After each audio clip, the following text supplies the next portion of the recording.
তারা হয়তো এই হাদিস জানে না, আল্লাহ পাক ওদের কানের মধ্যে আমার এই হাদিসটা যেন পৌঁছে দেন, আমিন। নবী সাল্লাল্লাহু আলাইহি ওয়াসাল্লাম বলেছেন, আমি মেরাজের রাতে যখন গিয়েছি তখন এক শ্রেণীর মানুষকে দেখেছি, ওদেরকে শাস্তি দেয়া হচ্ছে। কি শাস্তি? জাহান্নামীদের রক্ত এবং পুঁজ ওদেরকে খেতে দেয়া হচ্ছে। জিবরাইল আলাইহিস সালামকে জিজ্ঞাসা করা হলো যে এরা কারা? তিনি বললেন, এরা আপনার উম্মতের সেই সব ব্যক্তি যারা মাদকদ্রব্য সেবন করত।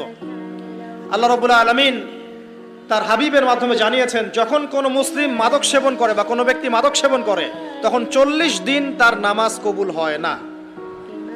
এরপর যদি সে তওবা করে তাহলে আল্লাহ পাক তার তওবা কবুল করবেন ইনশাআল্লাহ। যদি সে আবারও মাদক খায় তওবা করার পর, আবার 40 দিন তার নামাজ কবুল হবে না। যদি সে আবার তওবা করে আল্লাহ পাক আবার তাকে মাফ করে দিবেন। যদি সে আবারও মাদক খায় আবার 40 দিন তার নামাজ কবুল হবে না। তারপর যদি আবার তওবা করে আবার আল্লাহ তাকে মাফ করে দিবেন।